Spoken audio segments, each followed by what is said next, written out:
It was going to be a good day for this family in Balata refugee camp in the north of the occupied West Bank.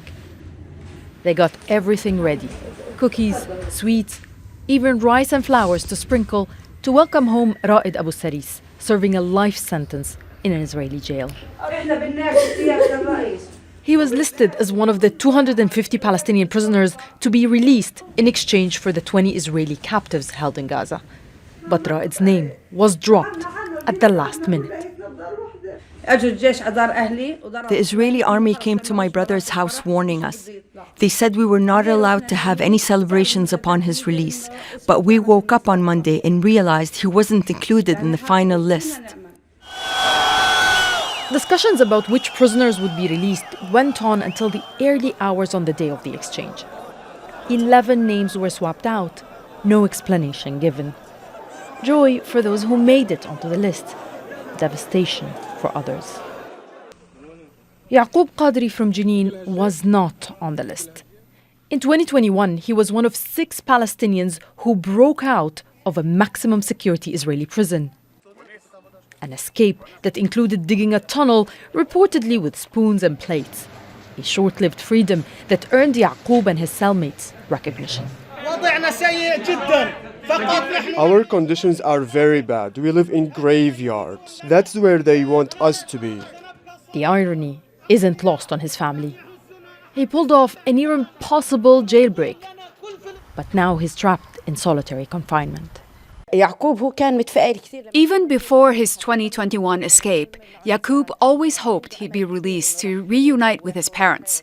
But both my father and mother have died. We hope they would allow us to visit him or at least get him out of solitary confinement.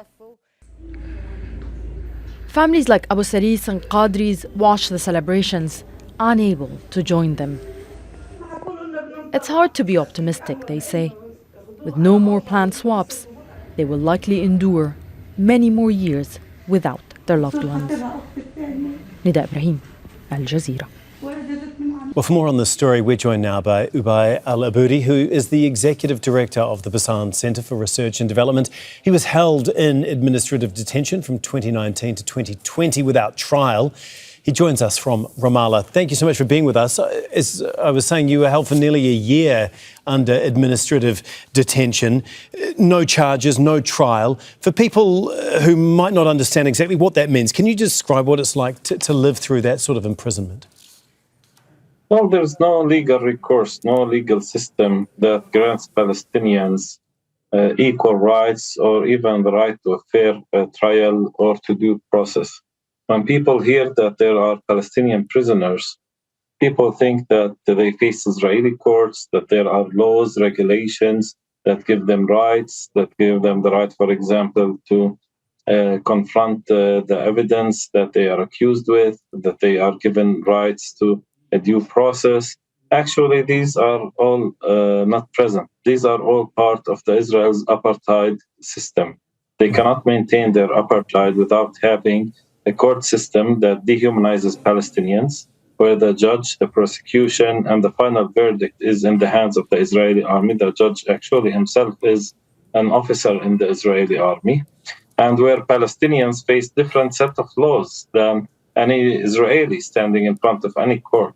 Palestinians are faced with military courts and with military rules that are decided arbitrarily by Israeli commanders, military commanders. Many of the Palestinians are convicted by secret evidence, and they are faced, of course, when we are saying no due process in the court system, there is also no due process in arresting and holding Palestinians. Palestinians are dehumanized, tortured on a daily basis, starved, and of course much more since October 7, 2023. Yeah, you've said the Israeli prison system is part of an apartheid structure or system. Can you just explain or clarify exactly what you mean by that and how things have worsened since October the 7th, 2023? Well, Palestinians have one of the highest incarceration rates in the world. About 1 in every 2 adult males, almost 20% of the entire Palestinian population, have experienced some kind of detainment, arrest by the Israeli army. This figure can only be reflected like in the Jim Crow South back in the 40s and 50s in the US, where black people were systematically criminalized, convicted, and arrested just to keep the black communities under control by, of course, the supremacist whites that ruled the US back then. And this system, in order to maintain control over Palestinians, you need a prison system, a punishment system, where the best, the creme de la creme of Palestinian society, physicists, professors, medics, political leaders, civil society organizers, and many more are being arrested, and even children.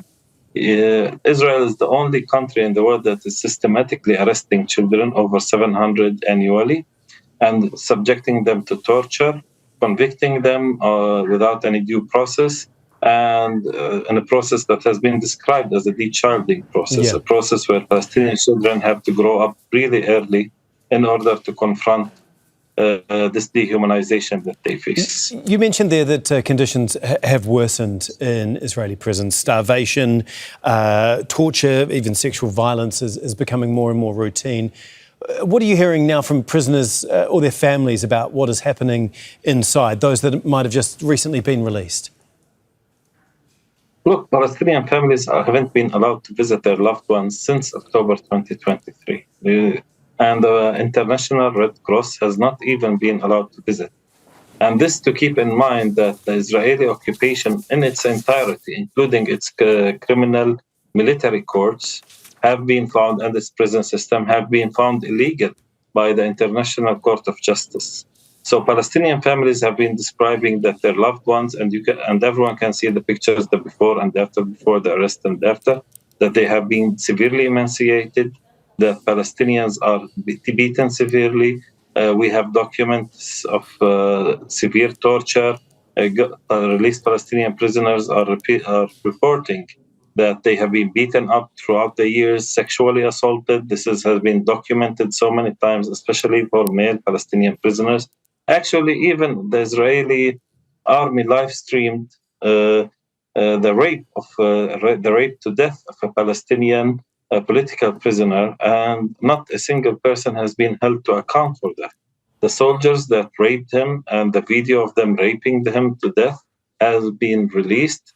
And actually, the Israeli public had an outcry because these soldiers were arrested for a couple of hours before being released. Okay. So what we are talking about in this sense is that this entire system dehumanizes Palestinians. And I just want to build on what just very quickly before we have to go. A second ago. The only thing that's absent is recognizing Palestinians as human beings. This is all absent from the discourse, and this is why when we talk about Palestinian prisoners, we are actually talking about hostages at this moment, because most of them are held without any due process, without being charged, and just based on administrative orders by foreign military occupation. Thank you so much, Ubai. We really do appreciate your time and your insights this evening. Ubai Al Aboudi there for us from Ramallah.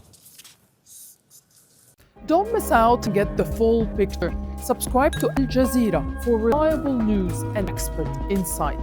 Like, share, stay ahead.